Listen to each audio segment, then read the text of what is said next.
Coloca uma opção. Boa tarde, gente. Boa tarde, pessoal do Arquivos do Futebol.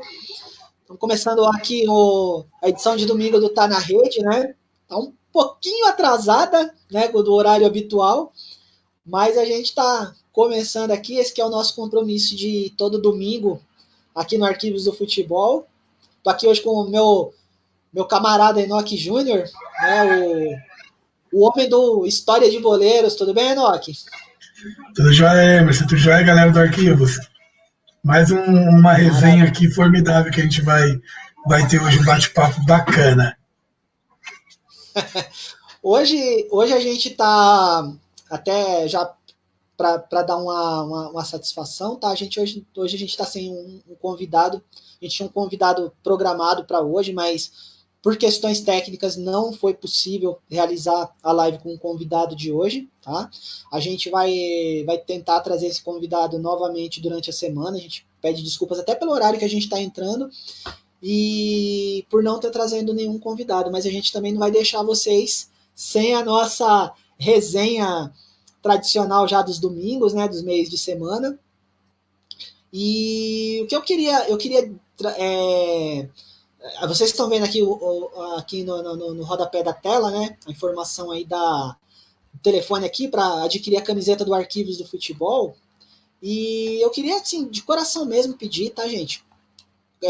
Quem puder, tá, entre em contato no telefone aí, no nosso telefone aqui do Arquivos, tá, para saber mais informações sobre a camiseta.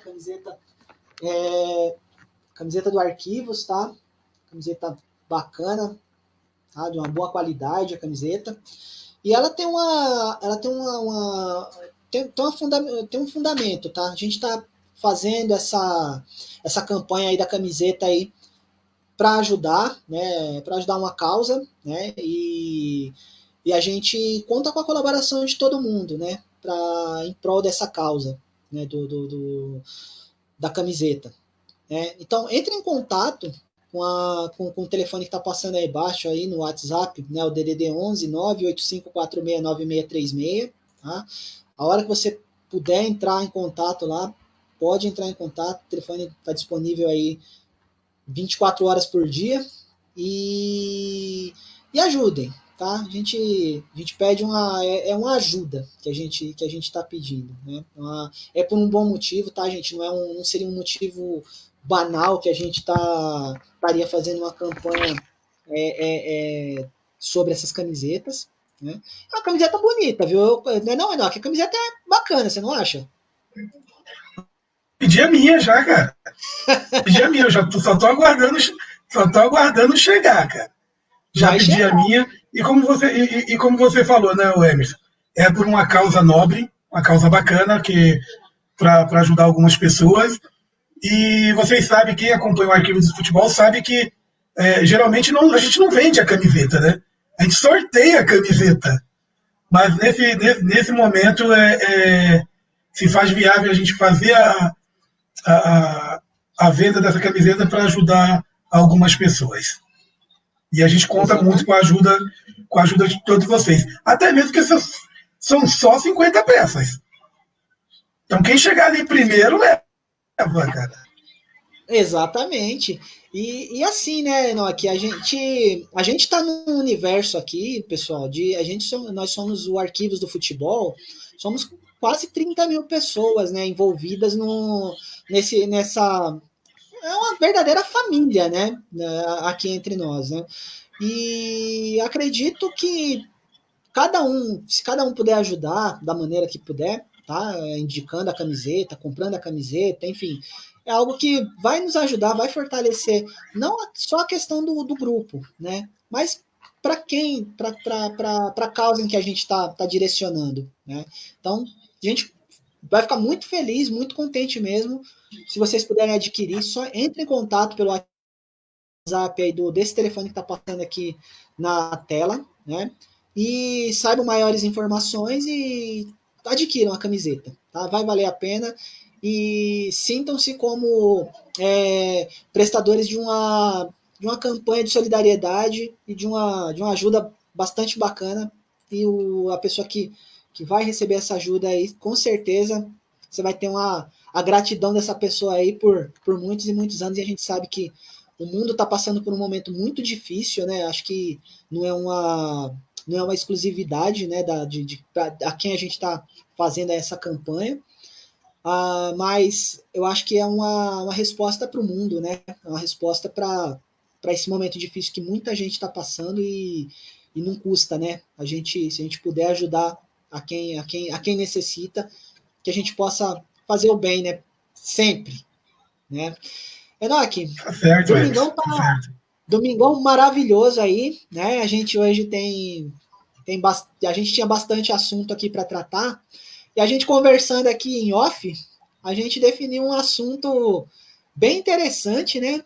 Para conversar com o pessoal, e a gente conta aí com a interação de todo mundo, que é o aniversariante, né, desse mês. Que seria, aliás, desse mês não, desse ano, né? 70 anos de Maracanã, Enoque. O que você fala desse gigante? Cara, como a gente sempre fala, né, Emerson? Eu sou carioca, né? O Alexandre que fala assim, carioca paulista, não sei o quê. Não, eu sou carioca e o Maracanã, cara, é um cartão postal do Rio de Janeiro, né, cara? O que seria o Rio de Janeiro sem o Maracanã? O Rio de Janeiro até 1949 era uma coisa, depois de 50 virou outra. Maracanã na veia. Eu lembro quando eu era moleque mesmo, tipo 8, 9 anos, porque hoje em dia a molecada vai de van para a escola, né? A garotada vai de van, é chique. Na minha época, ou a gente ia a pé, ou a mãe colocava você dentro do ônibus e você parava na porta da escola, era bem assim. É. E lá no Rio, o ônibus ele não anda, né, velho? Ele voa, né? Ele voa, é bem assim, o ônibus lá ele voa, só falta ter asa, então sai da frente. E a garotada, a gente ia no fundo do ônibus cantando aquela música, domingo, eu vou ao Maracanã, vou torcer pro time que sou fã. Nossa, era uma festa, todo dia, era a mesma música, para você ver como que o Maracanã, ele tá na veia do carioca, do brasileiro. Eu não vou dizer que hoje ele tem o mesmo glamour, apesar de ter sediado a final da Copa de 2014, mas eu não sei se hoje ele tem o mesmo glamour da década de 80, de 90, 70, 60, ali, anos 50. Como esquecer da Copa de 50, né, velho? Como esquecer da Copa de 2014 e mais um monte de historinha aqui que a gente vai resenhar aqui. Tem um monte aqui fresca na memória. Vamos usar suas boas memórias aí de Maracanã, e de todo mundo aí que quiser participar, tá, gente? Manda aí sua lembrança de Maracanã, o que você lembra, a primeira lembrança assim de jogos, né? O Maracanã o primeiro gol do Maracanã foi feito por um dos grandes nomes da história do futebol, né, Enoque? Desculpa, o Emerson cortou aqui. Tá, o primeiro gol da história do Maracanã, você lembra quem fez? Emerson, eu vou comer bola. Eu vou deixar você falar porque eu acho que eu vou falar errado. Chuta! Não, eu prefiro não chutar. Um chutinho de folha seca, chuta! Didi.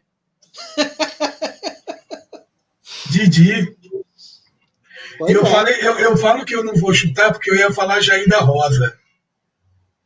Eu ia falar da Jair da Rosa. Tava me lembrando muito Copa de 50, entendeu? Eu ia falar Jair da Rosa, mas você tá certíssimo. Didi. Grande Didi. Era um jogo pela seleção carioca. Ele fez o primeiro gol da história do Maracanã, né? E ali inaugurou ali um palco de inúmeros tantos gols importantes, né?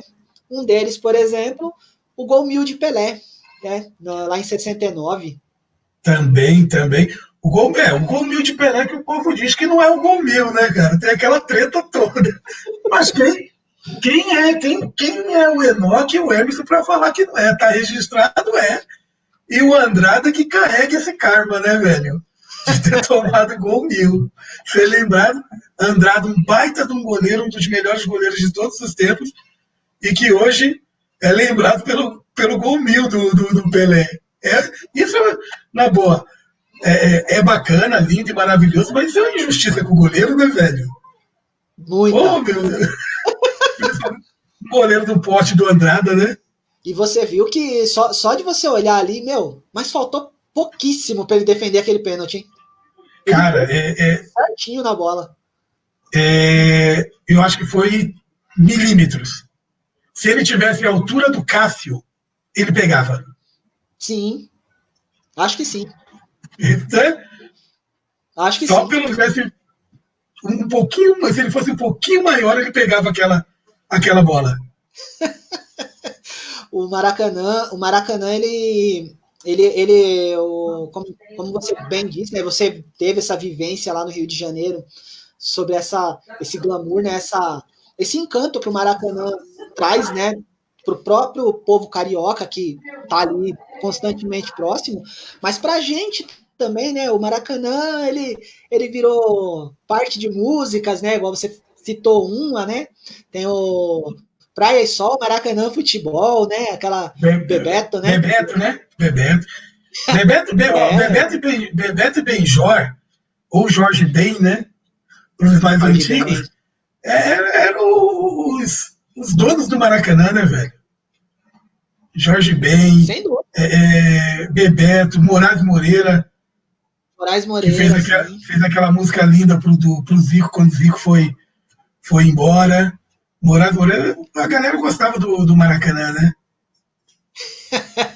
Acho que eu vejo assim o pessoal antigo comentar, né? O pessoal da imprensa mesmo e tal. O fascínio que eles têm pelo Maracanã, das tardes no Maracanã, né? De tantos momentos que dá a impressão que assim, o pessoal toda semana, 2, 3 vezes na semana, estava lá assistindo jogos, né?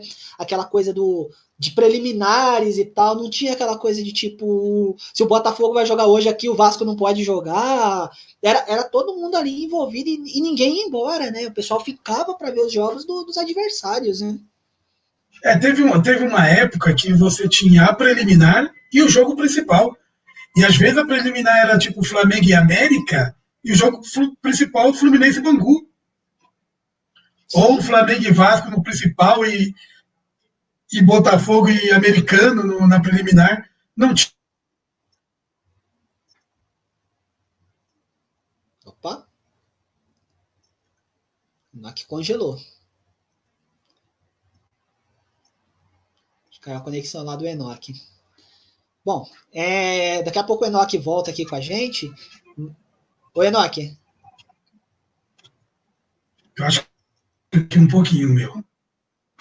Tá. Você quer sair e voltar de novo? Não, nós finalizado já. Tá, que você tá congelado aqui para mim. Quer que eu saia e volto? Que tá congelado a sua imagem. Sai e volta de novo, por favor. Daqui a pouquinho o Enoch volta, né? O Enoch é carioca, né? Nem dá para notar, né? Que o Enoch é carioca. Mas daqui a pouco ele volta aqui para contar um pouquinho mais. Essa questão das preliminares, né? Que a gente estava falando, que o Enoch estava falando aí, né? Uma que me vem na memória, né? Que talvez boa parte de vocês conseguiu ver, 1980, né? Tem a preliminar Flamengo e Bangu. Peraí, o Enoch tá voltando aqui. Enoch. Funcionou? Voltou? Bastes, meu amigo. Voltou. Eu tô aqui. A gente tá falando dessa questão das preliminares aí, dos jogos preliminares, né? O que me veio aqui na memória, né? Foi uma rodada, foi especial, é um dos capítulos interessantes, né, da história do Maracanã. No Campeonato Brasileiro de 80, tem uma preliminar Flamengo 3, Bangu 0, 3 gols do Tita. Né, o Tita acaba com o jogo ali, jogão, fez uma partida impressionante. E o jogo de fundo, Vasco 5, Corinthians 2, com a volta do Roberto Dinamite, que é um dos grandes nomes da história do Maracanã, né? Cara, eu acho que eu posso estar errado. Porque teve grandes jogos no Maracanã. Mas deve ter sido um dos 5 maiores jogos. Os 5 maiores jogos são os 5 jogos mais comentados da história do Maracanã. O 5-2 do Vasco no Corinthians. O Corinthians tinha um bom time, já tinha Sócrates, Caçapava, era um time bom. Jairo no gol, se não me falha a memória. Só que o Vasco já era um timaço, né? O Vasco era o vice-campeão de 79, o Vasco era semifinalista de 78, e o Vasco tinha um timaço, era um dos times que era visto e previsto para ser um dos campeões de 80. E acaba não chegando nem à semifinal, mas era um dos times candidatos ao título. Sem Roberto, imagina com a volta do Roberto, que quase que o Flamengo foi lá e deu um perdido no Vasco, né? Na hora que o Eurico lá, o Calçado, ficaram sabendo que o Roberto ia pro Flamengo, os caras voaram e trouxeram o Roberto de volta. Imagina o Roberto e Zico no Flamengo, que espetáculo que ia ser, mas aí não ia ter graça, né, velho? E apareceu o Fluminense lá de 7-5, 7-6. Aí não ia ter graça, não. A máquina seria outra. Mas foi um jogaço, né, cara? Foi um jogaço. O Roberto deu um show. O Roberto deu um espetáculo. O Roberto, na verdade, eu acho que fora Zico, eu acho que o segundo grande jogador do Maracanã, fora Zico, porque Garrincha eu não conto. Garrincha eu não conto, Emerson. Garrincha é de outro mundo. Garrincha é que nem Pelé. Garrincha e Pelé são de outro mundo. Então eu não conto Garrincha e Pelé. Então eu falo que fora Zico, eu acho que o grande nome do futebol carioca, o grande nome do Maracanã é Roberto Dinamite. Vale lembrar que um dos gols mais lembrados, um dos mais belos gols do Maracanã, que é Vasco e Botafogo. Que ele mata a bola no peito, dá um chapéu no Osmar, que o Osmar está procurando até hoje a bola. Está procurando até hoje a bola onde está. Que gol sensacional. Cara, eu tenho meu cunhado, o Josué, ele, toda vez que a gente fala de futebol, toda vez ele fala desse gol. Sempre, sempre, sempre. É coisa assim. Eu comparo esse gol, cara, ao do Rivelino, que ele dá o elástico no Alci, né? É o Alci, o zagueiro do Vasco, né? Alci. Isso. Que ele dá... Alci por futebol é pra gente sorrir, né, velho? Aquele elástico que ele dá, ele vem com a bola, ele ajeita o corpo. Se você olhar a imagem certinha, ele vem com a bola, ele tá meio capenga pro lado direito. Ele para na frente do Alci, ele ajeita o corpo e ele dá o elástico e faz o gol. É coisa assim extraordinária. Extraordinária. É coisa de gênio. É coisa de gênio mesmo, porque o Alci ele tá muito bem posicionado ali. Se você, para qualquer lado que fosse um jogador comum, vamos dizer assim, teria dificuldade para ter passado por ele. Porque ele tá muito bem postado ali na marcação. Você vê que ele tá bem concentrado, tá parado, né? Tem que ter genialidade para um momento daquele, né? E o Rivelino, acho que o Carioca, o Maracanã, viveu assim, talvez, o auge do Rivelino, né? Porque o que o Rivelino jogou no Fluminense é uma coisa absurda, né? Mas a gente fala assim de grandes momentos do Maracanã, mas a gente também tem grandes momentos do Maracanã também cara, eu não gosto de falar de injustiça. Eu acho que essa não é a palavra correta. Mas eu vou deixar essa palavra como injustiça, mas eu acho que não é correta não, porque não é injustiça alguém perder. A justiça é de quem ganhou. Mas tem algumas coisas que é difícil você... O exemplo da invasão corintiana de 76 na semifinal. Puta, foi linda, maravilhosa. O Corinthians arrebentou. É um espetáculo até hoje, aquela invasão corintiana. Mas aquele time do Fluminense não podia ter perdido aquela semifinal. Aquele time do Fluminense era um time que teve... Aquele time do Fluminense de 7-5, 7-6, ele tinha que ser marcado por um título brasileiro. Ele tinha a mesma coisa de uma seleção de 82, que não foi campeã. Aquele time do Fluminense, ele merecia. Cara, um time que você tinha Rivelino, Dirceu, Doval, Pintinho, e mais uma cacetada de cara bom, Edinho, Carlos Alberto Torres. Cara, não podia ficar sem um título. Não tem como. E o Corinthians... Né? Não, é uma judiação. E o Corinthians, a gente pode falar assim, cara, o Corinthians foi guerreiro naquele dia. Foi guerreiro. O time do Corinthians, querendo ou não, ele era bem inferior ao do Fluminense.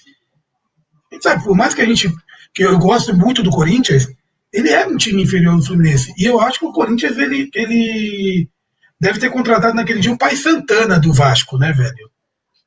O Pai Santana do Vasco para jogar aquela chuva toda no Maracanã. Porque se o jogo não tivesse chuva, desculpa, eu perdoa corintiano, mas não daria não. O segundo tempo do jogo, se você pega novamente os melhores, mas quando vai começar o segundo tempo, tá impraticável o Maracanã, né? Tá uma verdadeira piscina, né? Tem uma piscina no meio do campo, né? Se é hoje, não tinha jogo, né? Se é hoje, não tinha jogo. Se é hoje, o técnico pede para parar, o juiz cancelava o jogo, não tinha jogo. Mas era outra realidade. E eu acho que é por isso, parece que é brincadeira que eu vou falar, olha que coisa maluca. Mas eu acho que por isso que o futebol era gostoso, né, velho? Não tinha esse mimimi hoje. Ah, tá chovendo, tem raio, não posso jogar. Ah, tá chovendo, a chuteira vai ficar. Porra, se pesa 500 gramas, se chover vai pesar 700. Ah, naquela época a chuteira já pesava 3 quilos, só no seco. Ah, não pode. A gente jogou na Várzea, né, Enoque? E na época que a gente jogava na Várzea, eu lembro, eu um molequinho, assim, com 8, 9 anos de idade, a gente pegava o uniforme, a camisa do time de adulto para jogar. Aquilo pesava que era uma tragédia, né, meu? Imagina, né, como é que... Isso quando você não entrava no segundinho, tinha que jogar com a camisa suada do cara que tinha jogado. Tinha essa ainda. Bem isso mesmo, cara. E era uma alegria, né, o Emerson, era uma alegria. Então, falar desse futebol do passado, falar do Maracanã, eu acho que é algo fenomenal. O Maracanã, ele começa ali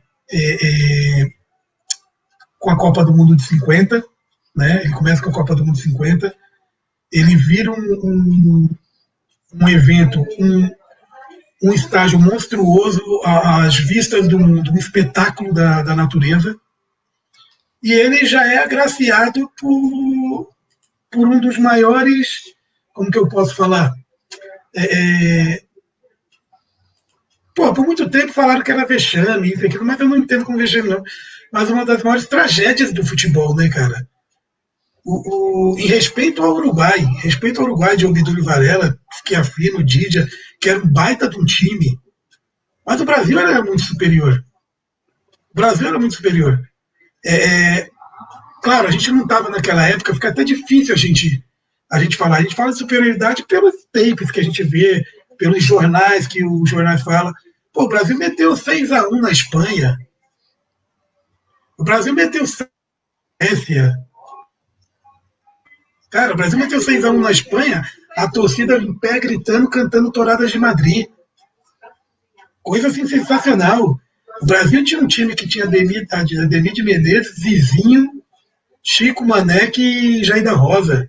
Pô, Baltazar era reserva. E joga na final o Friaça, né? Aí joga na final o Friaça, que entra no lugar do Maneca. Joga na final o Friaça. E ainda o Brasil ainda tinha Tesourinha, que foi cortado, machucado. O Tesourinha foi cortado, é ótimo, hein? Olha que time, cara. O Tesourinha foi cortado, né? Parece brincadeira, mas foi, né, cara? Verdade, o Tesourinha é dos maiores ponta-direitas do mundo, né? Um time assim sensacional. Cara, Zizinho era exaltado pelo mundo inteiro. Na verdade, é até hoje, né? Sim. É até hoje um dos maiores meias. Meia esquerda, ou ponta de lança, ou qualquer nome que os caras davam lá no passado. Mas era um dos melhores jogadores, era um dos maiores jogadores de todos os tempos. Você tinha um Juvenal, Augusto, Bigode, Rui Bauer e Noronha, Danilo Alvim, que dizem que era gênio do meio-campo, volante, Barbosa, um dos maiores goleiros de todos os tempos, que afinal, cara, Tereza Borba faz parte do grupo Arquivo do Futebol, filha do Barbosa, e ela é melhor do que a gente sabe disso, né, cara? Barbosa, um dos maiores de todos os tempos. Cara, injustiçado por anos. Sim. Por um gol que tomou numa jogada que ele mesmo fala numa entrevista do Jô Soares, que já tinha visto aquele lance do Uruguai 1 milhão de vezes, e toda vez que o Didi entrava pela ponta, ele batia, ele cruzava para trás. Por isso que ele dá uma saidinha para o canto. E o próprio Didia diz em uma das entrevistas que ele não queria bater para gol. Que ele não queria bater para gol. Queria fazer a mesma jogada. Que ele pegou, vamos colocar assim, né? Entre aspas, errado na bola. E foi um errado que, em vez de cruzar, foi pro canto. E aí, paciência, são coisas do futebol. E você sabe, Noah, que você está falando, é que agora eu precisaria rever isso. Se alguém viu, e de repente você mesmo tenha visto, é porque agora me fugiu mesmo da memória. Eu sei que o primeiro gol do Uruguai, o gol do Schiaffino, também é de uma jogada que me parece que é um cruzamento para trás e ele chega batendo. Isso mesmo. O gol é assim. Agora não sei se foi o Didia que fez o cruzamento. Mas é uma jogada, então, que o Uruguai fazia costumeiramente, né? E naquele momento o Didia resolveu fazer diferente. Né? Ou Emerson, ou como ele mesmo falou, nem resolveu fazer diferente. Foi diferente. Foi diferente. Né? E assim, às vezes eu penso também um pouco eu imagino também pela ótica do uruguaio, né, em si, aquele momento. Porque, de toda forma, embora seja um momento de maior tristeza do nosso futebol, né, eu acho que a final da Copa de 50 ela traz uma tristeza. Aí o pessoal vai falar, mas o 7x1? O 7x1 é um momento de vergonha. É totalmente diferente. É diferente. São coisas diferentes. E se a gente for pegar pela história, né, aqueles jogadores da Copa de 50, e você elencou aí aquele pessoal maravilhoso mesmo, gente que tava. Eles fizeram um Sul-Americano de 49 espetacular, ganharam do Uruguai, inclusive, naquele período. Aquela geração que vem de 46 em diante, né, ainda contava com o Heleno de Freitas na época, né, é um time que, na minha concepção, era um dos merecedores a ganhar uma Copa do Mundo também. Igual a gente fala do time de 82, por exemplo, o time de 50 entra para mim nesse rol de que merecia ganhar uma Copa do Mundo. Né? Era uma geração maravilhosa que merecia. Né? Eu acho, Emerson, eu acho que o time de 50, no meu ponto de vista, tá? No meu ponto de vista, eu acho que ele ia fazer ele ia dar muito trabalho, ia fazer muita frente se tivesse a Copa de 46. Eu acho que a Copa de 46, se ela tivesse, seria algo espetacular. Porque tinha uma Argentina que era formidável, com Pederneira, Moreno, Labruna, e era espetacular, de Stefano começando ali, tal, novinho ainda, mas seria uma seleção espetacular. Tinha a Itália, com a base do Torino. Com a base do Torino. Tinha a Áustria ainda, Suécia, Hungria. Só timaço, cara. Tinha muito time bom. Sim. Tinha muito time bom. Tinha a Áustria lá do Sindelar, que depois ele vem a falecer, do Matias Sindelar, que se não acontece aquelas coisas na guerra, isso, aquilo, se marcar, estaria jogando ainda naquele período. Então, são coisas assim, cara, que 46 teria Heleno de Freitas, teria Tesourinha, teria Domingos da Guia ainda. O Leônidas, talvez, né? Teria Leônidas ainda. Então teria uma coisa assim, complicada. Complicada aí. Sem dúvida, se você para pensar, né? Você vê, né? Que geração se perdeu, não só nível Brasil, mas nível mundo, né? Você elencou aí gente da mais alta qualidade, né, de futebol, e que por a estupidez do homem, né? Que a gente eu acho que a guerra ela simboliza a estupidez do homem, né? E da ambição, né? Porque não tem uma outra justificativa para uma guerra, né? E a gente perdeu tanta coisa importante, né, naquele período ali. Imagina um Heleno de Freitas numa Copa do Mundo, né, cara? Um jogador que virou filme, né? Um cara de uma qualidade, assim, de um talento quem viu, né, os depoimentos de quem viu o Heleno jogar assim, deixa a gente impressionado, né? Parecia ser dos gênios, né, do futebol brasileiro. E aí, quando eu paro para pensar, eu olho pelo lado uruguaio da coisa, é a maior vitória, acho que é a maior virada da história do futebol. Se não, atrás, né? Lembrando e aí quando a gente fala, não é falando que o Brasil era candidato ou teria que ganhar e o Uruguai era um time ruim, não. Muito pelo contrário, o Uruguai tinha um baita time. Sim. Um baita time, uma baita seleção, tanto que na Copa de 54 ele perde a semifinal para a Hungria. Chega a semifinais, sem dúvida. Chega a semifinal e perde para a Hungria. Não estou lembrado aqui agora se ele fica com a terceira colocação, até acho que ele fica em terceiro.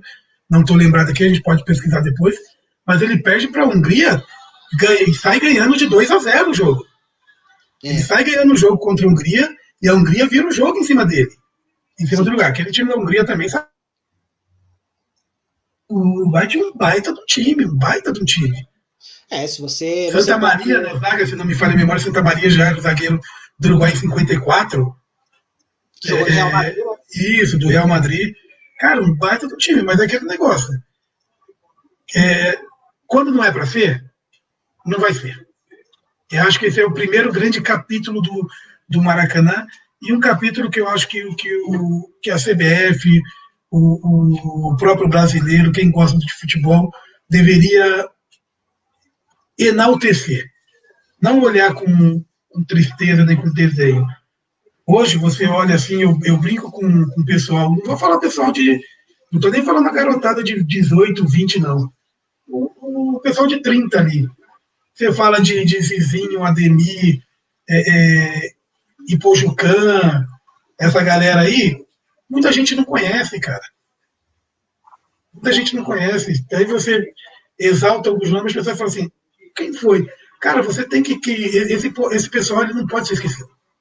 Não, tem que ser um pessoal que teria que ser eternizado, teria que ter mais museu do futebol. E o próprio museu do futebol dá um foco maior, porque se você entra no museu do futebol, você já foi no museu do futebol ali em Pacaembu? Cara, eu fui uma única vez. Cara, é excepcional. Quem tiver oportunidade vai, porque é muito bacana, mas vai numa pequena crítica. Falta exaltar mais o jogador individual brasileiro. Tem um pôster do Danilo Alvim, uma foto, um busto do Barbosa, não só do pessoal que foi campeão mundial, mas da galera de 82, da galera de 50, da galera de 54, Julinho, Brandãozinho, tem que ter. Valorizar aquilo que a gente tem de melhor, né, cara? Exatamente. Você pega lá nos Estados Unidos, uma coisa que é muito bacana, o moleque lá nos Estados Unidos, a garotada de hoje mesmo, ele sabe quem foi Baby Ruth. Ele sabe quem foi DiMaggio. Ele sabe quem foi o Karim Abdul-Jabbar. Ele sabe a história do esportista dele. E isso é bacana. Ele conhece a história inteira do Jesse Owens. Hoje, no Brasil, quem conhece... São poucos que conhecem o Ademar, campeão de 52, 56. Ademar Ferreira da Silva. Né? Ademar Ferreira. São poucos que conhecem João do Pulo, cara, que é de 70 e pouco. O Brasil, ele falta muito esse... Ele tem a memória curta, né? Ele esquece o passado. E esse passado não pode ser esquecido. Eu acho que é por isso que a gente trabalha muito em volta disso. Para trazer essa galera, a memória dessa galera. Porque em algum momento eles fizeram alegria geral, né, cara? E o Maracanã, como você disse, Emerson, ele fez a alegria de muita gente, ele faz ainda. Mas ele já fez muita alegria de muita gente. Poxa, quem não se lembra, o América foi campeão dentro do Maracanã. É isso, aliás, era até isso que eu ia tocar nesse assunto, né? Esse ano faz 60 anos, né, do gol do Jorge, né? Aquela virada do América para cima do Fluminense. E a gente precisa enaltecer isso, né? Porque os grandes eventos, o futebol carioca ele tinha essa atração, né? Você tinha 6, 7 grandes times, né? Pode dizer 7 grandes times, porque o Bangu e o América ele tinha uma estatura que batia de frente com os outros 4 grandes, né? Os 4 mais tradicionais. E o América ganha, o América chega em finais, né? Nos anos 50 ali, o time do Leônidas da Selva, né? Chega essa decisão do Campeonato Carioca de 60, tendo o Fluminense como adversário, o Fluminense que era um dos grandes, como sempre foi, né? Mas era o grande favorito, e o América consegue uma virada espetacular naquele dia, né? E é 60 anos e a gente não pode deixar essa história morrer, né? Acho que essa é a importância de canais como o nosso aqui, o Histórias, por exemplo, o próprio Museu da Pelada, que traz muito disso daí também. A gente sempre vai falar deles, né? Porque é também uma das nossas fontes de inspiração. E você foi muito feliz nisso que você falou, a questão do reconhecimento, por exemplo, do atleta norte-americano, por exemplo, né?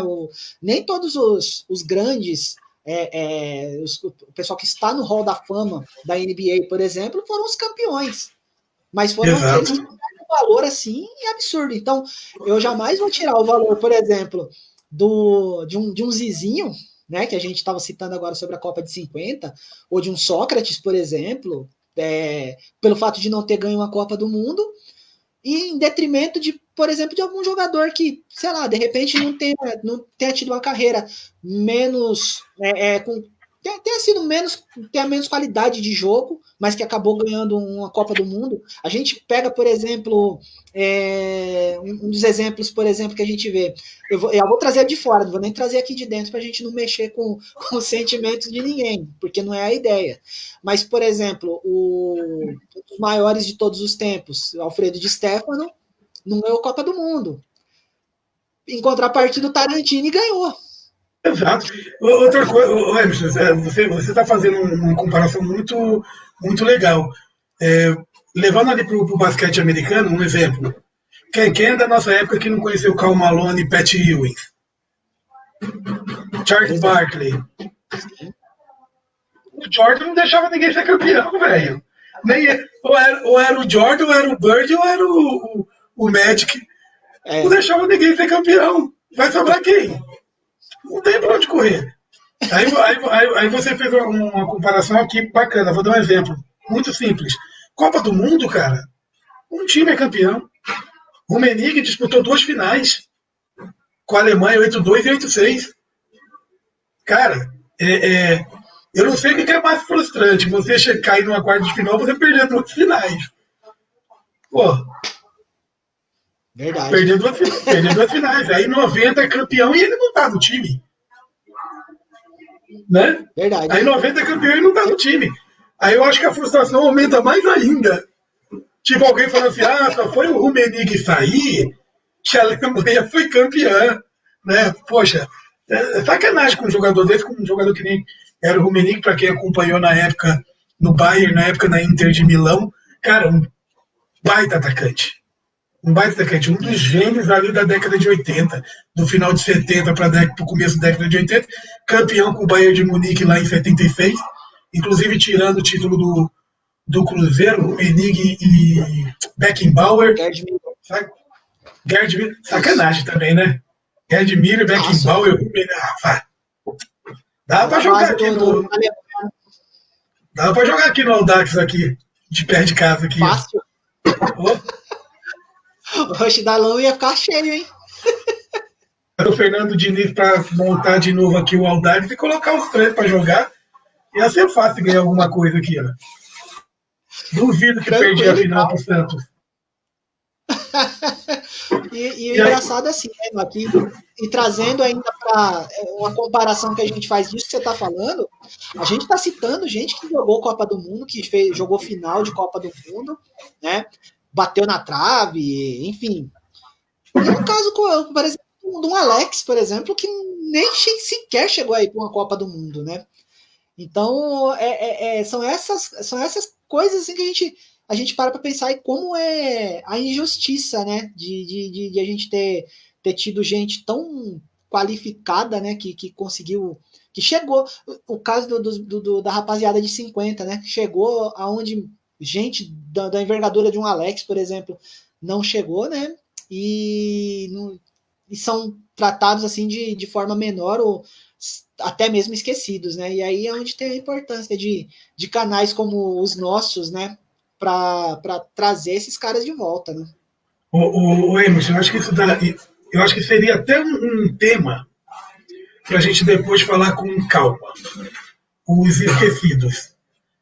Concordo com você Sim. quanto o Alex. Eu só acho que muita gente colocava o Alex podia estar em 98, 2002, 2006. Eu acho que não. Acho que não. 98, Nas três, não. 98 não. 98 eu acho que não. Acho que não tinha VAR. Apesar de ele já ser um menino gênio ali e tal, mas acho que 98 ainda não era o momento dele. Até poderia ser, se alguém quisesse levar um menino para. Como fez o Filipão com o Kaká em 2002, vamos dar um exemplo. Até poderia, mas não vejo ali como. Mas 2002, principalmente, e 2006, porque 2002 a gente pode. Eu sei que a gente falou que vai falar em outra coisa, mas acho que é legal. 2002 a gente não pode esquecer. O Alex ele vinha muito bem no Palmeiras. E ele sai do Palmeiras e ele vai para o Flamengo. Quando ele vai para o Flamengo, ele teoricamente ele some. Ele não joga bem, o Flamengo não joga bem, o Flamengo monta um baita seleção, Alex, Pet, Denilson, Edilson Capeta, baita timaço, e o Flamengo não anda. E aí o Denilson vai mal, o Alex vai mal. Isso querendo ou não, ele colocou o Alex 2 passinhos para trás. Mas acho que caberia o Alex numa Copa do Mundo, principalmente a de 2006. Principalmente. Que Alex vinha voando de Cruzeiro, voando depois no Fenerbahçe, e ele merecia uma chance, principalmente na de 2006. Não quer dizer que ele não poderia ter ido na de 98 e na de 2002. Eu até acho que pelo futebol que ele jogava, pelos técnicos conhecerem ele, principalmente em 2002, que o Filipão conhecia ele, sabia do potencial dele, poderia ter dado um voto de confiança. Mas se você pegar o histórico do Filipão ali, em 2002, o Alex não era das opções do Filipão. Tanto que a segunda opção, quem era para ter ido, era o Djalminha. E Djalminha só não vai porque ele dá uma cabeçada lá no técnico. E aí acaba sendo o Kaká convocado. E uma pena, porque adoro o Kaká, acho que o Kaká foi um craque, mas eu não acho que era o Kaká que era para estar em 2015, era para estar o Djalminha, o Alex ou os dois. Entendeu? Você sabe que o Alex, assim, na minha opinião, assim, o Alex ele explode pro futebol em 98, assim, no sentido da visualização dele no Palmeiras, ela se torna maior em 98, ele começa a ser protagonista, mas ele é protagonista a partir do segundo semestre, durante a Copa Mercosul e o Brasileiro daquele ano. Então eu acho que antes, a Copa de 98 não era dele. Em 2002, eu acho que se a Copa de 2002, vamos dizer, fosse em 2001, não fosse em 2002, ou até mesmo fosse em 2000, o Alex seria titular absoluto. Junto ali com o Rivaldo, o Alex seria titular. Porque ele faz a temporada 99 e aquele primeiro semestre dele em 2000, ele joga num nível espetacular. E em 2002 ele estava passando por aqueles embrólios lá, jogando 3 meses no Palmeiras, tinha tido aquela fase ruim no Flamengo e tal, né? Ele estava sem se firmar. Então eu acho que 2002 tinha aquela questão de ele ter jogado bastante tempo a eliminatória e tinha a questão da promessa que o Filipão fez para ele, segundo ele mesmo diz, que o Filipão tinha avalizado que ele estaria na Copa. E chegou no momento final lá, ele não esteve, né? Mas promessa de técnico, velho. Promessa de técnico. Desculpa o perdão do que eu vou falar, porque nem todos são iguais, entendeu? Mas promessa de técnico é que nem promessa de talarico, velho. O talarico vira pra você e fala assim: fica tranquilo que eu não vou pegar sua mulher. Na hora de ter virar as costas, ele pega. É mais ou menos isso, é promessa de técnico. O técnico na última hora, e aí eu até respeito, tá? O técnico ele promete que ele vai te levar, mas você tá bem. Se você tiver mal, o técnico não te leva. O que a gente discute é, poxa, para levar o Emerson, vamos dar um exemplo, tipo em 98, o Romário foi cortado. Podia ter levado um moleque, entendeu? Em 2002, podia ter dado uma oportunidade, porque sabia que o cara era cara. 2000, já conhecia o cara. Você falou uma coisa certíssima. Por isso que quando a gente montar o Contos quando a gente fizer o Contos da Bola, é isso que a gente vai mostrar. O que aconteceu no momento. O exemplo desse de 2002 não, minto, o de 98, 2002 que você falou, sim, pode ser. Ele é muito parecido com o do Neto. Sim. Ele é muito parecido com o do Neto, que arrebentou em 89 no Palmeiras. Todo mundo fala que o Neto tinha que ter ido para a Copa de 90 pelo que ele fez no Corinthians, é negativo. Ele arrebentou no Palmeiras em 89, o primeiro semestre dele de 90 foi nulo. Ele arrebenta depois do segundo semestre. E aí entra naquele ponto. Poxa, poderia ter chamado o Neto pelo que ele fez em 89 no Palmeiras? Poderia ter dado uma oportunidade. Porque era um jogador vice-campeão olímpico em 88, era uma das grandes promessas do futebol brasileiro desde 82, 83, quando jogou o Pan-Americano lá no Uruguai. E depois iria jogar o Mundial de 85, mas foi cortado porque pulou o muro ali dos negócios, ele e o Romário. Tanto que em 85 é cortado os dois. Acho o Neto formidável, gosto dele gostava dele como jogador e gosto dele como pessoa. Acho ele muito autêntico. Por mais que as pessoas denigrem muito a imagem dele aí também, porque ele também fala o que ele acha, né? Fala o que ele pensa. Mas gosto mesmo, de coração, adoro o Neto. Mas eu não que não era a Copa do Neto, não. Meu ponto de vista, tá? Não vejo Copa de 90 era a Copa do Neto, não. Eu acho que a Copa do Neto era a Copa de 94. Se ele tivesse continuado, que ele ainda fecha 93 bem. Ele fechar 93, não. Até ali o Paulista de 93, ele vai bem, que perde a final pro Palmeiras. Ele tá muito bem ali. Depois que ele dá uma escorregada. Então, de novo, justamente perto de Copa do Mundo, ele dá uma decaída. Mas isso é um papo pra gente ter, porque a gente tá falando de Maracanã, né, velho? Não, e até me ocorreu agora aqui. Empolga, né? E até me ocorreu agora aqui. A gente tá falando dos injustiçados e tal, e trazendo para o Maracanã, um dos deuses do Maracanã correu o risco de quase não jogar a Copa do Mundo, né? Que foi o Garrincha.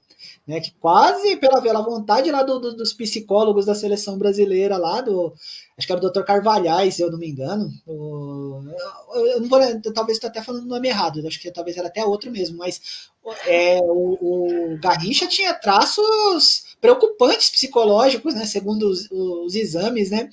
E aí eu fico imaginando, cara, como que a diversão que não era ver o Garrincha jogar e aquele time do Botafogo espetacular, aquele ataque, aquela linha dele com Amarildo, com Quarentinha, com o Zagallo mesmo, o Didi chegando ali no Botafogo. O Botafogo é um dos grandes times da história do Maracanã, né? Eu acho que o Botafogo ele é o grande time da história do Maracanã. Acho que ele é o grande time. Eu acho que a história do Maracanã ela tem 3 grandes times. 3 times assim que são espetaculares, que é o Botafogo, de 60, até 71 ali, 72, o Botafogo, por mais que 70, 71, 70 título carioca, tem aquele gol do Mickey, do Mickey não, do Lula, do Flávio, né, de cabeça, o gol de 71, Lula? Você fala? O gol da final, do Lula, isso mesmo. O gol do Lula. O gol do Mickey, a falta do Marco Antônio. Do Mickey o do Mickey é na final da taça do Campeonato Brasil, da Taça de Prata, né? 70, de 70, do Fluminense, né? Isso mesmo. O gol do Lula. Não, a falta ali, se tivesse o VAR fazia assim, vergonha, né? Certeza. Né? Mas eu acho que o Botafogo é o grande nome do Maracanã. Eu acho que depois do Botafogo veio O Flamengo. O Flamengo era de 80, de 78 a 82. De 78 a 82, o time do Flamengo. E o Fluminense de 83, 84 e 85. Ah, tem o Fluminense de 75, 76? Tem, formidável, espetacular. Mas o que o Fluminense de Romerito, Assis e Washington fez no Maracanã nesses 3 anos foi coisa espetacular. Ah, mas e o Vasco, não? Aqui o Vasco. O Vasco montou vários times bons em determinado período. Eu lembro do Vasco de 77, cara. Nossa, O Vasco de 77 que ganha do Flamengo nos pênaltis. Que timaço, hein? O Vasco de 77 que tinha...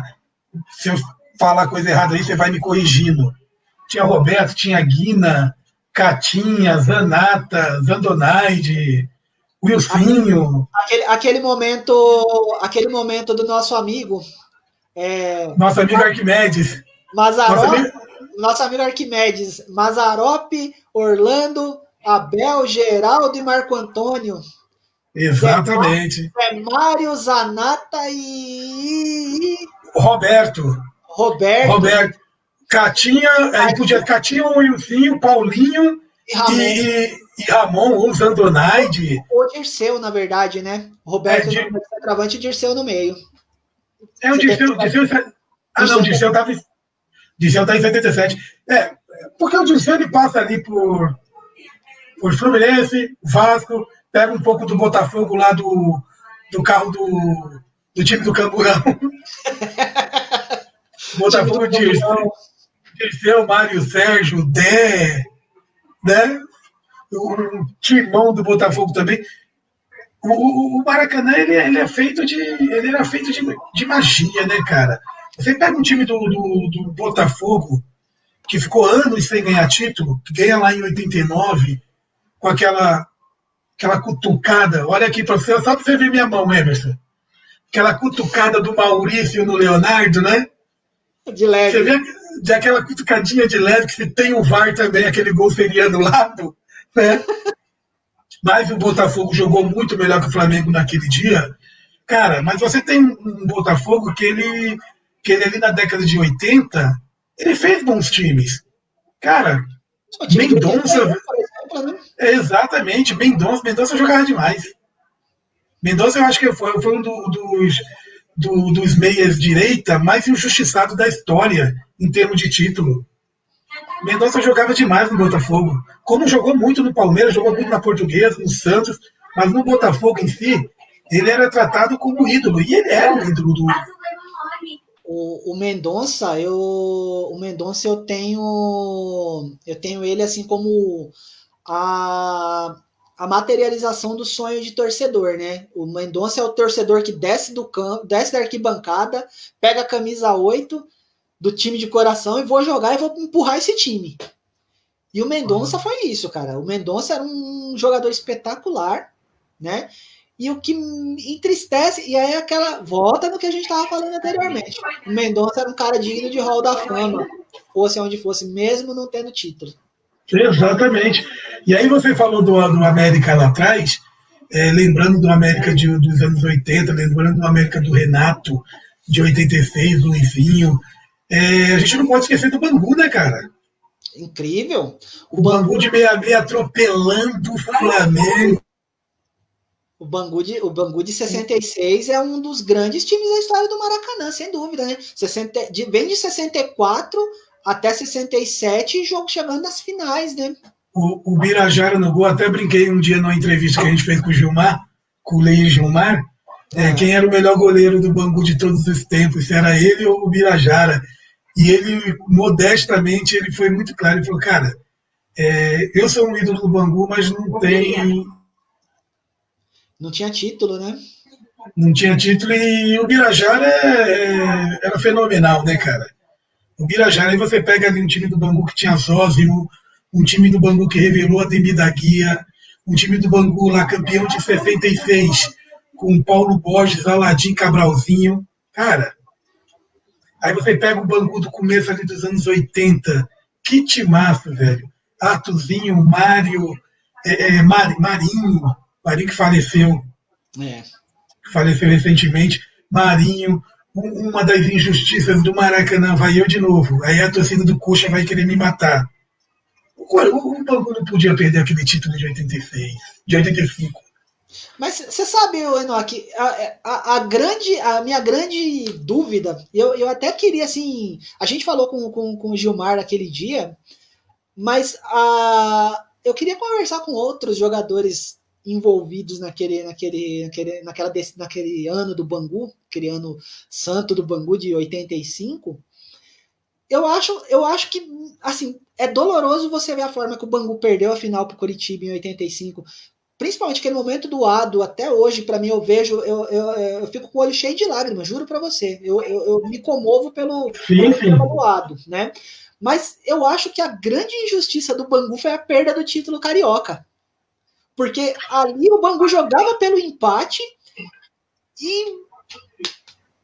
Sabe, né? Eu acho que ali foi duas coisas. A perda do título carioca, ingenuidade principalmente. Porque sabendo da categoria dos jogadores que o Fluminense tinha, Assis, Romerito, Paulinho, Tato, Austin, cometeu uma falta besta que cometeu, ali, sabendo que o Paulinho cobrava muito bem falta, porque o Paulinho ele não era um Zico, mas o Paulinho já tinha feito vários gols de falta naquele campeonato. E um outro ponto cara, um dos maiores roubos do futebol. E aí a gente tem que falar muito claro. O Bangu seria campeão? Não sei. Porque de repente podia bater o pênalti e perder. Concorda? Mas, cara, aquele pênalti do Cláudio Adão. Então, mas aí, assim, eu acho que era 99% de chance, porque o Cláudio Adão não errava pênalti, né? Não, mas é aquele negócio. O Zico também não errava e errou. E errou na hora que precisava. A gente vai sempre entrar no si, né, Emerson? Mas é aquele negócio. Se você entrar no si, cara, era o Rapitano, né? Oi? Era o Wright. Zé Roberto Wright.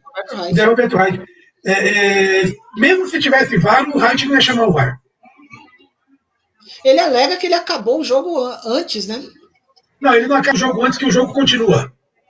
Se você vê, tem sequência da jogada. Continua, o Paulo Vitor, ele sai com a bola ainda. O Vica quase arranca o pescoço do Cláudio Adão e o Paulo Vitor sai jogando, né? Ele sai com a bola e o jogo acaba depois. Não foi aquele negócio tipo, porque senão o Paulo Vitor tinha parado a bola ali e morria o jogo ali. E não foi o que aconteceu. Sim.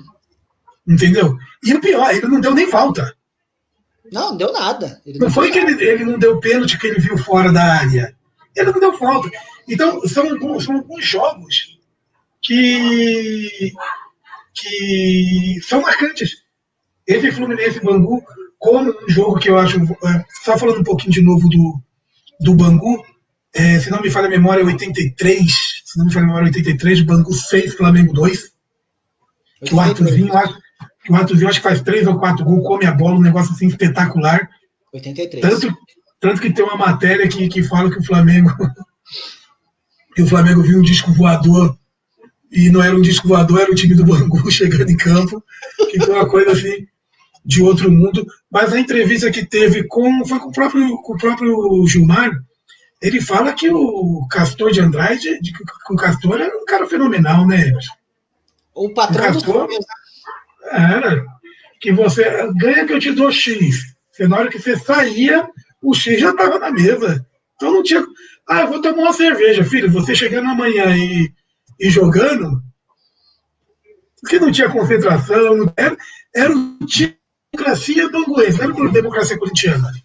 Era democracia banguense. Os caras chegavam para jogar isso e aquilo, os caras faziam resultado. Era mais ou menos assim. E sem contar que o time do Bangu era um timaço, né? E aí, falando um pouquinho de times cariocas, ali de época de Maracanã, isso aqui, a gente não pode esquecer do Olaria lá de 71. A gente não pode esquecer do Campo Grande de 82, de 81, 82, o Campo Grande do nosso amigo Sérgio Ramírez, Luizinho das Arábias, Pingo, Tuchê, que faleceu, acho que foi semana passada. Um timaço campeão brasileiro da Taça de Prata, acho que em 82, se não me falha a memória, campeão 82, 83, campeão brasileiro da Taça de Prata, um baita de um time, o americano de Campos tinha um baita de um time. Então era outro campeonato carioca que enaltecia o Maracanã também. Não tinha essa de, eu vou pegar o fulano qualquer. Não. No Maracanã, no Ítalo, ou em Campo dos Goitacazes, o jogo era difícil demais, velho. Era muito difícil. Era cada timaço que era para dar gosto. E aí, esquecer como do gol de barriga do Renato. Pois é, cara, e o gol do Renato esse ano faz. Eu fico preocupado, cara, porque já vai fazer 25 anos que teve aquele gol, cara, e fez, né, 25 anos, e eu fico preocupado porque o tempo tá passando. Eu lembro daquele jogo como se fosse ontem, e eu tinha 15 anos naquele dia, né? E é um dos momentos inesquecíveis, né, do Maracanã. É uma final, foi um belo jogo. Tem uma recordação de ter sido um jogaço, assim, uma coisa bonita de se ver. E o lance do Renato Gaúcho é uma coisa. Porque, se não me engano, até recentemente, na súmula, o gol é do Ailton, né? Mas é um momento incrível, né? O Fluminense sai ganhando de 2-0, toma um empate de 2-2 e sai aquele gol do Renato, aquele ambiente de chuva, toda aquela atmosfera é coisa que tinha que ser no Maracanã, né, Enoque? Tio, e o Ailton é iluminado para essas coisas, né, velho?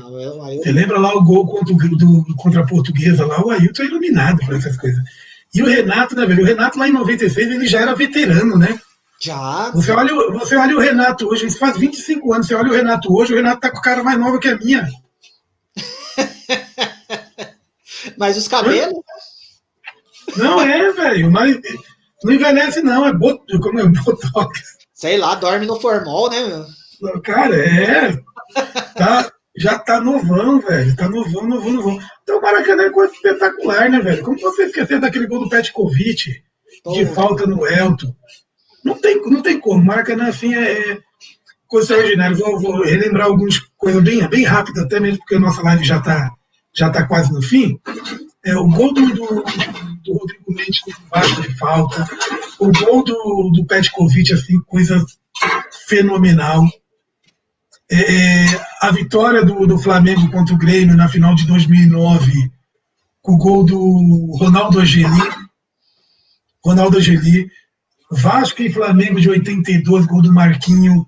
Cara, sensacional. Eu lembro de um jogo, Vasco e Flamengo de 81, que foi, na verdade, o jogo da final da Taça Rio. Se o Flamengo ganhasse do Vasco, era campeão da Carioca, porque já tinha ganho a Taça Guanabara, e o Vasco precisava ganhar. Os Jogos ganham o primeiro de 2-0, precisava ganhar o segundo da Taça Rio para poder fazer. Eu acho que eu caí. Não, tá aqui ainda. Para poder fazer a final do Campeonato Carioca. E no finalzinho do jogo, uma chuva assim, para cair no mundo, o Roberto bate uma falta, a bola bate na trave, nos 42, 43 do segundo tempo, coisa assim. E o Flamengo acaba sendo campeão carioca, depois que ele volta do título mundial, acaba sendo campeão carioca com o gol do Nunes e do Adílio, se não me falha a memória, 2-1. Tecão faz o gol do Vasco. Como esquecer do Maracanã dos meninos do Fluminense de 80? Cara, a gente fala muito ali da década de 80 dos meninos da Vila, né? Juari, Pita, Newton Batata, tal, mas o Fluminense tinha Robertinho, Caldeadão como centroavante lá de 80, já do Fluminense, Zezé, Mário, Delei. Cara, que timaço que era o time do Fluminense, só a gurizada. Edinho, Rubens Galax, só a gurizada. Paulo Goulart, Gilberto, Paulo Goulart no gol. Aí depois veio o Paulo Vitor. O Fluminense tinha um timaço. Então, cara, não tem como não ter saudade do Maracanã. Não tem como não ter saudade do Maracanã, né, cara? E se você for ver, né, a gente tá falando dos clubes cariocas, né, dos grandes momentos dos cariocas, mas pensando assim por outro lado, né? Outros clubes de outros estados, principalmente os times aqui de São Paulo, têm momentos históricos, né, no Maracanã. Polêmicas à parte, mas o Palmeiras daquele título de 51, o Santos ganha o Mundial de Clubes lá no Maracanã também, né? Principalmente o de 63, né? 62 ele ganha no Estádio da Luz, mas ele faz da parte. Polêmicas da parte. O Corinthians é campeão mundial dentro do Maracanã. Exatamente. A gente tem os nossos amigos. O Alexandre Gomes, né, que é o nosso presidente aqui, ele se torna palmeirense com um jogo que o Palmeiras ganha do Flamengo no Maracanã, 4-1, né, em dezembro de 79. E outros tantos, né, outros amigos meus dessa mesma faixa etária que passam a torcer para o Palmeiras pelo apelo que teve aquele jogo, né? O Internacional ganha a semifinal do Fluminense, né, em 75, 2-0, um jogo histórico também, um jogo maravilhoso ali, gols de Lula e Carpegiani, né, que levam o Internacional à final do Campeonato Brasileiro daquele ano. A própria invasão corintiana de 76, que é um capítulo especial tanto do Maracanã quanto da história do Corinthians mesmo. Né? Enfim, é uma enormidade. O título do Santo André, né, em 2004, dentro do Maracanã, uma final inusitada. O Coritiba, que a gente citou também, né, o Coritiba, que já não é paulista, tem o maior título da história conquistado dentro do Maracanã. Então, o Maracanã é um palco que ele é um patrimônio brasileiro, ele é um patrimônio nacional, né? A nossa meca do futebol, né? Por mais que tenha tornado um outro estádio, né? Depois de 2014, 2013, aliás, mas a memória de quem viu o velho Maracanã, eu não tive a oportunidade de estar lá, não sei se você chegou a ir a jogos lá, mas eu acho que é a memória mais bonita que a maioria das pessoas que gostam de futebol tem. É o Maracanã. Era o intuito, pô, um dia eu vou no Maracanã, um dia eu quero ver um jogo no Maracanã. Pô, quando falava assim na televisão que ia passar tal jogo direto do Maracanã, era outra coisa, né? O Maracanã é um templo mesmo, um templo sagrado do futebol, né? Eu não posso aqui, porque senão eu sou linchado, entendeu? Posso esquecer de falar do Madureira, lá do Rio, senão o Souza e o Léo Lima dá um cascudo na gente aqui. E nem falar do Volta Redonda, finalista lá dos anos 2000, lá com o Fábio, centroavante Fábio, com o grande Túlio Maravilha, né? Grande Túlio Maravilha. Não posso esquecer de falar desses times. E claro, mesmo falando do Botafogo, grande time da década de 60, o grande time do Maracanã, mas eu acho, no meu ponto de vista modesto, que a grande final do Maracanã, que a gente não pode deixar de falar, é Flamengo 3, Atlético Mineiro 2, Campeonato Brasileiro de 80. Eu acho que ali é o jogo do século no Maracanã. É a maior final do Campeonato Brasileiro de todos os tempos, né, cara? Eu acho que até acima da final da Copa de 2014 e até acima da final da Copa de 50. A final, acho que dois jogos que é fundamental. E aí eu vou falar de Flamengo de novo, e as pessoas vão falar assim, é flamenguista. Não, eu acho que dois jogos que são marcantes o Flamengo 3, Atlético Mineiro 2, acho que é sensacional. A invasão lá de 76, né? E o gol do Rondinelli de cabeça em 78. São três coisas assim que quem vê se arrepia até hoje. Quem vê o corte do Nunes no Jorge Valero, no Silvestre, né? No Silvestre, já ia errar o nome do jogador. O corte no Silvestre, tocando por cima do João, a cabeçada do Rondinelli. Cara, sem contar, né, o Emerson? O Mário, Edmundo, Vic Sócrates, dentro do Maracanã, no Flamengo, a constelação lá do Vasco em 2000, mesmo perdendo a final para o Corinthians nos pênaltis, aquele jogo Vasco e Manchester, que o Edmundo e o Romário só faltam fazer chover, cara, é sacanagem. São coisas de outro mundo, que a gente guarda na memória até hoje, né? Sem Um dúvida, pouco né? do Maracanã de hoje, né? A gente fala muito pouco do Maracanã de hoje. Até mesmo porque não tem muitos jogos também. A gente fala muito pouco, e a ideia é que futuramente a gente passe a falar do Maracanã de hoje também, né? Que ele seja mais utilizado com bons jogos, com coisas bacanas para a gente curtir, para a gente vibrar. Eu acho também isso, porque eu acho que, na verdade, Enoch, a gente tinha essa. Passa muito pela questão da memória afetiva, mas é que o vínculo que a gente tinha, né? Por exemplo, a gente fala do Zico, o Flamengo de Zico, né? O Vasco de Roberto, o Botafogo de Mendonça e um pouco mais lá atrás o Botafogo de Garrincha, de Gerson, de Jairzinho, Fluminense, né, a máquina de Rivelino, de Paulo César Caju, ou o Fluminense de Castilho, de Valdo. A referência do futebol carioca, isso eu estou falando porque a gente está mencionando o Maracanã, mas isso abrange futebol num todo, né? Eu acho que essa relação do jogador com o clube e, consequentemente, com o torcedor, eu acho que ela mudou de uma forma tão grande que me parece ser uma via sem volta. A não ser que, assim, e aí a gente às vezes tentando ser bem otimista, é onde você vê que momentos de crise podem trazer essas coisas de volta.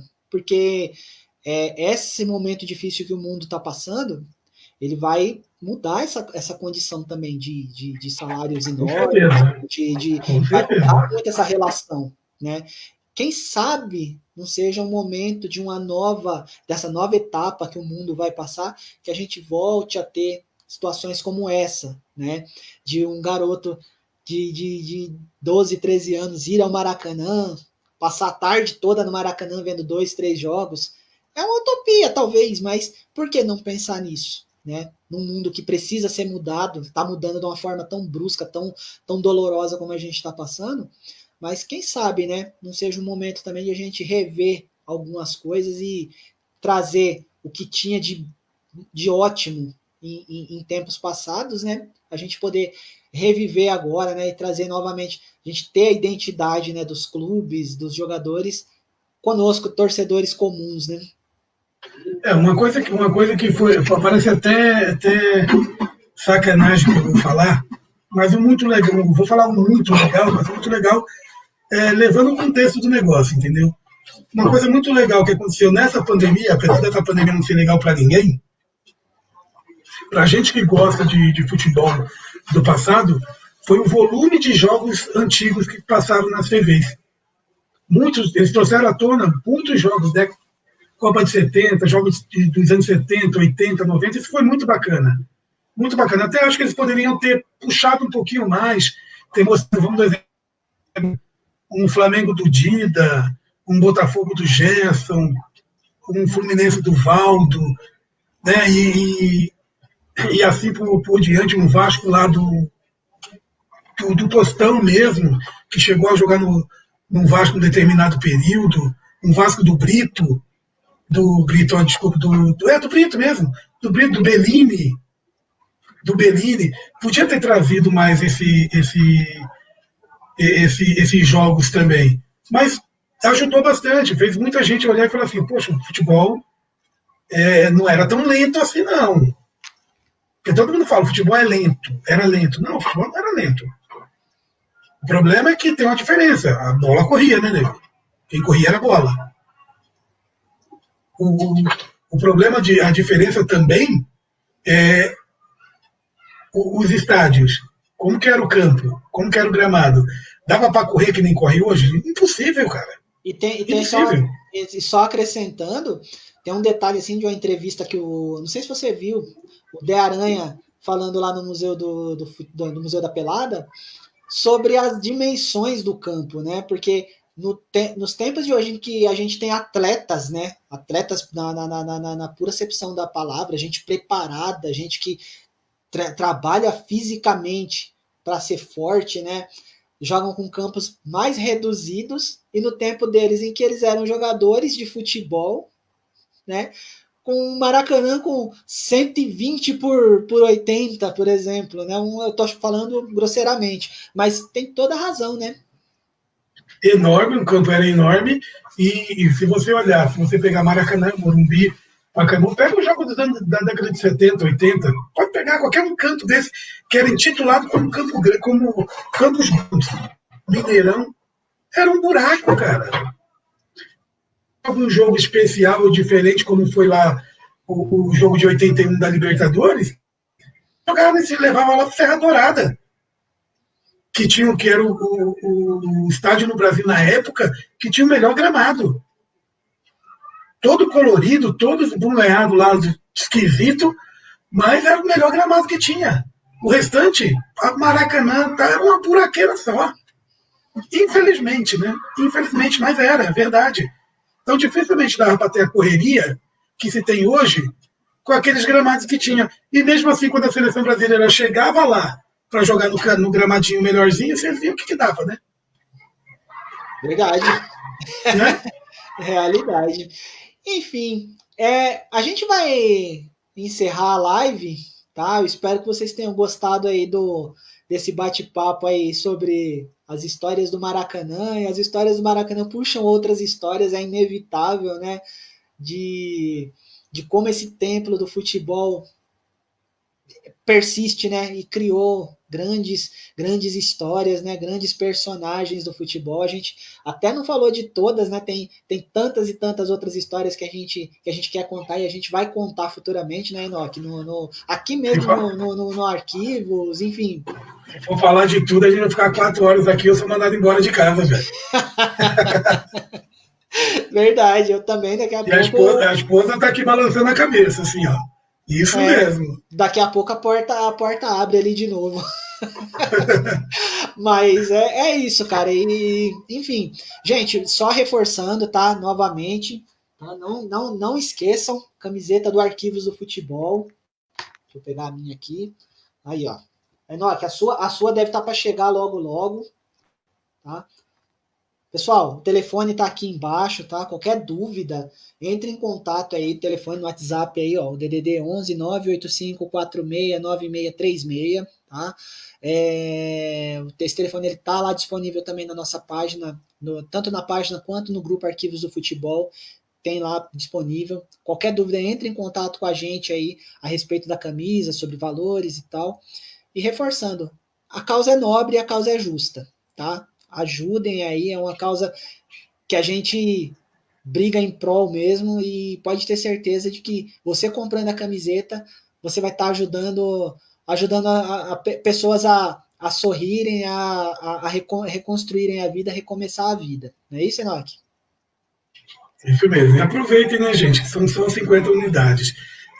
Como a gente disse lá no começo, não é o intuito do grupo vender camiseta, pelo menos a princípio não, a não ser que lá no futuro tenha uma solicitação das pessoas, mas não é o intuito do grupo. O grupo fez esse processo para ajudar uma pessoa. É por uma causa nobre mesmo. Então, quem puder colaborar, quem puder juntar aí as forças com adquirir sua camiseta, a gente agradece sim. Ah, mas eu vi lá que teve uma mocinha que foi perguntar, tem baby look, tem isso. Por enquanto não. Mas deixa lá o pedidinho anotado. Quem sabe depois a gente consegue pedir para confeccionar uma e mandar para você. Tá bom? É algo a gente acrescentar sim, sem dúvida. O que a gente puder acrescentar, o que for benéfico para as causas que a gente defende, pode ter certeza que vai ser usado, sim, a ideia que a gente passa para frente, sim, como eu costumo dizer, para os diretores da firma, e a gente vai tocando aí, e enfim, o Arquivos do Futebol, ele é uma confraria de amigos, né? Acho que a gente vai juntando um pouquinho daqui, um pouquinho dali, né? Tem gente de todo canto do Brasil aqui reunida, né? E a gente é uma confraternização de amigos mesmo aqui, ó. O Enoque, a gente se conheceu via Arquivos do Futebol e hoje a gente tem uma amizade legal aqui por enquanto nas redes, porque a pandemia não deixa a gente ter um encontro pessoal mesmo, mas pode ter certeza que quando tudo isso estiver resolvido, a gente vai ter esses encontros pessoais mesmo e tal, faço questão mesmo, e com todos os outros membros do grupo também, que a gente infelizmente ainda não está podendo se encontrar, mas que a gente em breve vai tá junto aí novamente, né, Enoque? Ô, Emerson, deixa eu só fazer um último comentário aqui. Claro. Que a gente tá falando da camiseta do Arquivo do Futebol, e a gente não pode esquecer que essa live ela também está passando lá no Histórias de Boleiros. Então eu levo também essa solicitação para a galera do Histórias de Boleiros também. Pode adquirir a camiseta do Arquivo do Futebol nesse número, 11 98 546 9636. Também pode adquirir, é só entrar em contato e solicitar a sua, beleza? Galera do Histórias de Boleiros também tem autorização aí à vontade para entrar em contato e fazer um pedido da camiseta do Arquivos do Futebol. Aí você vê que a gente juntando as mãos aí, a gente é uma corrente de mais de 100 mil pessoas, né, envolvidas numa mesma intuito, né, que é o futebol. E que assim, gente, o futebol, ele por mais que existam as rivalidades, o futebol ele serviu mesmo para unir pessoas, né? A gente, cada um pouco torce para um time, outro tanto torce para outro time, a gente tem aquela rivalidade, mas o fundamento básico do futebol foi para reunir pessoas, né? Para união de pessoas, né? Não se joga, é muito ruim jogar futebol sozinho. É muito complicado debater futebol sozinho, porque aí não tem debate, aí vira monólogo, né? Então, assim, ajudem, gente, ajudem aí o Arquivos, o Arquivos, o meu História de Boleiros, aí o pessoal tá acompanhando aí a live, o pessoal que compartilhou a live aí nas páginas pessoais, nas salas de vídeo, tá, gente? Ajudem aí, a gente tem essa remessa de 50 camisetas aí para ser vendidas. Se a gente conseguir vender essas 50 primeiras e tiver mais pedidos, a gente solicita uma nova remessa, mas o importante é que a gente consiga gerar, com toda essa dificuldade, que a gente continue sendo geradores de boas causas e de proporcionar o bem-estar para quem quer que seja. Não é isso, Enoque? É isso, o Emerson, muito obrigado. Galera do Arquivos, galera do História, que está assistindo também. Muito obrigado pela participação de vocês, Emerson. Muito obrigado por mais uma oportunidade. E vem muito mais história por aí, vem muito mais contos por aí, cara. Vem sim. A gente tá preparando aí um especial de contos da bola aqui. Que a gente vai começar a produzir, né? A gente conta aí com a participação de todo mundo aí envolvido aí também. Vai ser muito bacana o Contos da Bola. Terça-feira a gente tem live aqui. Sexta-feira a gente tem live de novo. Domingo a gente tem live de novo e a gente tá aqui se falando sempre, né? Agora já são mais de 2 horas da tarde, né, gente? Tá na hora de dar aquela revestida no estômago, dar aquela almoçada tranquilo e se preparar para as semifinais do estadual que tá chegando aí, né, Enoque? Obrigado aí pela ajuda de sempre, viu, meu amigo? 4 horas tem Corinthians e Mirassol e 7 horas, 7 horas, né? 7 horas tem Palmeiras e Ponte Preta. E boa sorte aí para os 4.